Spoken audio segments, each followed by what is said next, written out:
Welcome back, mystery lovers. Thank you for joining me for Chapter 10 of A History of Murder.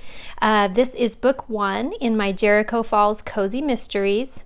And quick recap, Chapter 9, Chloe went to the park and she met up with Anthony, who is Blake White's younger brother. And she finds out that Anthony is part of a group of people who are looking to bring big commercial chains, restaurants, hotels, things like that into Jericho Falls. So there's that brewing. And then she and Anthony also take a minute to talk about the past because they were teenagers in town together. And so he knows about everything that happened in Chloe's past there. So today we'll carry on with Chapter 10. They seemed happy. Suddenly starving, I decided to delay my return to Jericho House for a little longer. In all the turmoil of yesterday, I wasn't sure I had eaten one bite. I was too emotional to think about eating, but survival instincts had kicked in and I was famished. I turned back toward town. Next door to City Hall, I noticed a cute little restaurant. A painted wood sign said, "The Vintage Grill." Last I remembered, this building was a blacksmith shop. Once inside, the decor made me feel like I had stepped back in time. True to Jericho Falls style, the owners had recreated a pioneer restaurant. They left the original wood floors with years of wear and tear from the blacksmith, and tools of the trade hung on the wall. Pine board tables with wrought iron stools sat in cozy groups. Red and white tablecloths and fresh wildflowers placed in milk jars sat on top. But what drew my attention away from the cute decor were the aromas of smoked meats and brown sugared goodies. My mouth began to water. There were still a few late lunchgoers, so I thought I'd get an order to go. I hated eating out alone, and it would be best to get home to Grandma Lily. "Chloe Martin?" A high-pitched voice rang out from behind the counter.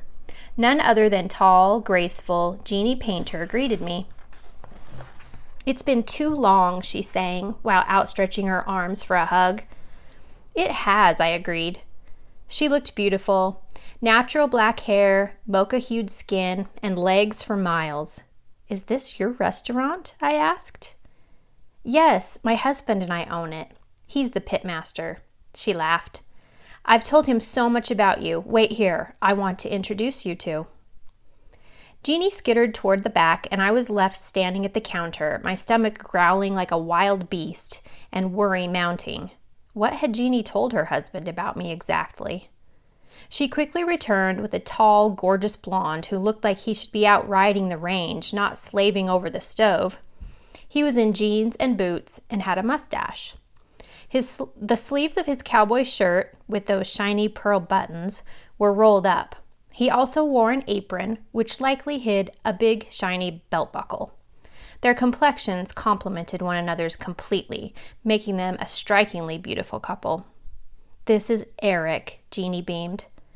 "I'd shake your hand, but I'm literally up to my elbows in biscuits." He laughed and held up his hands that were covered in white, gooey dough. "It's great to meet you, but don't let me keep you from your baking." "Right. I better get back to work.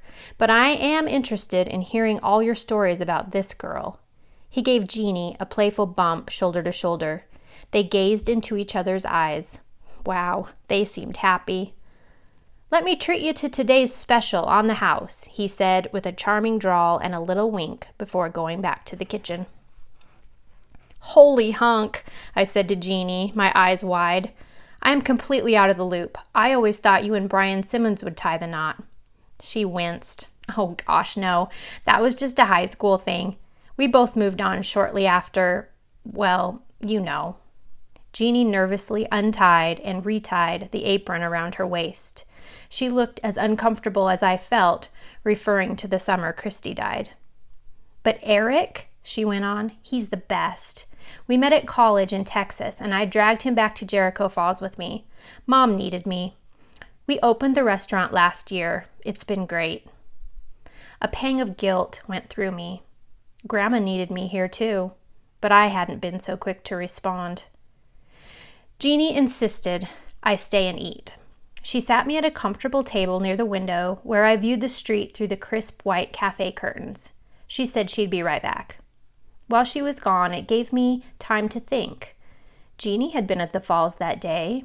She and Brian, Blake and I, Christy and Anthony. And though she moved away for college, she found the courage to come home. While she was never accused of any wrongdoing, the whole ordeal was undoubtedly hard on her as well.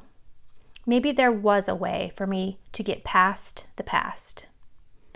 Jeannie returned with ice water served in a canning jar and silverware wrapped in a red bandana. I didn't think I'd ever see you again, Chloe.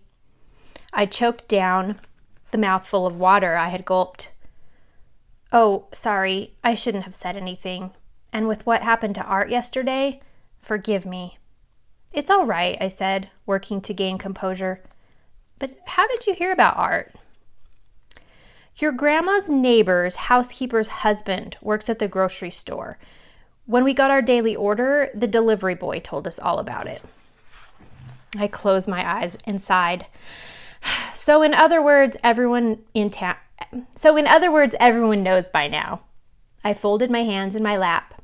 They had started to shake. Memories of being at the center of town gossip flooded my mind. I didn't want to experience that ever again, but here I was. Jeannie's brow knit together. She touched my shoulder. This must be so upsetting for you. Another tragedy as soon as you come back. Oh, there I go again, talking without thinking. Eric says I need a better filter. She tried to laugh, but it came off flat. I wanted to change the subject.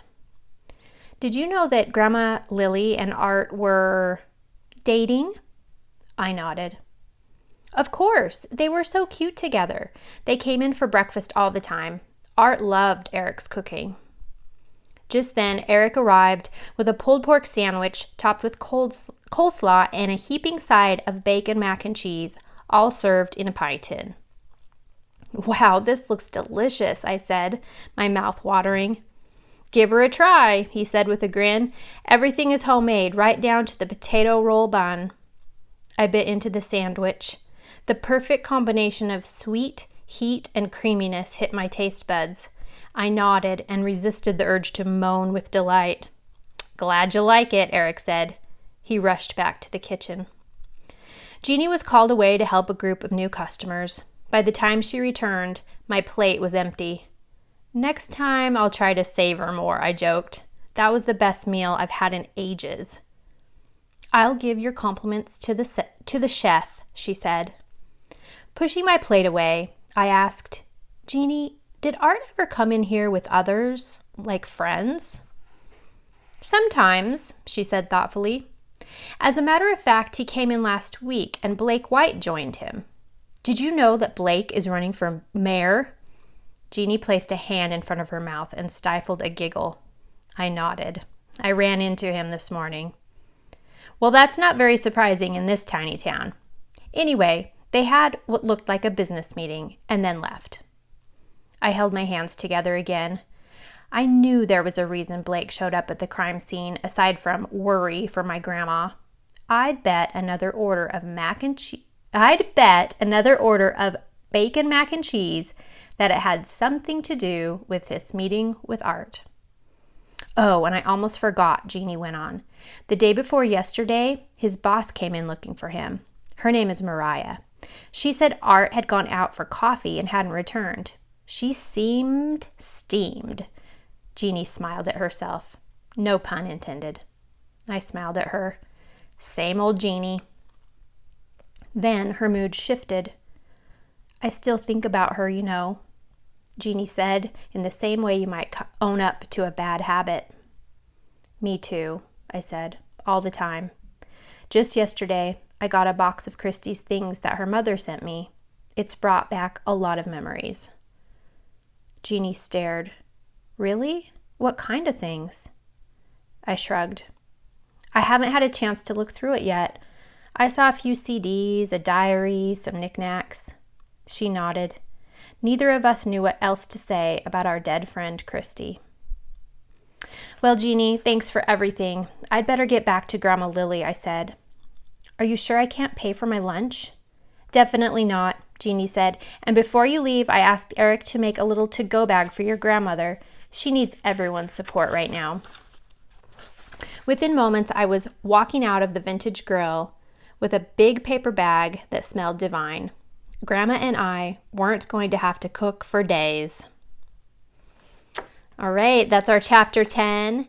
Thank you so much for joining me. If you liked this chapter, please go ahead and give it a thumbs up, and don't forget to subscribe so that you'll never miss an episode or a chapter of A History of Murder. Thank you so much. Bye-bye.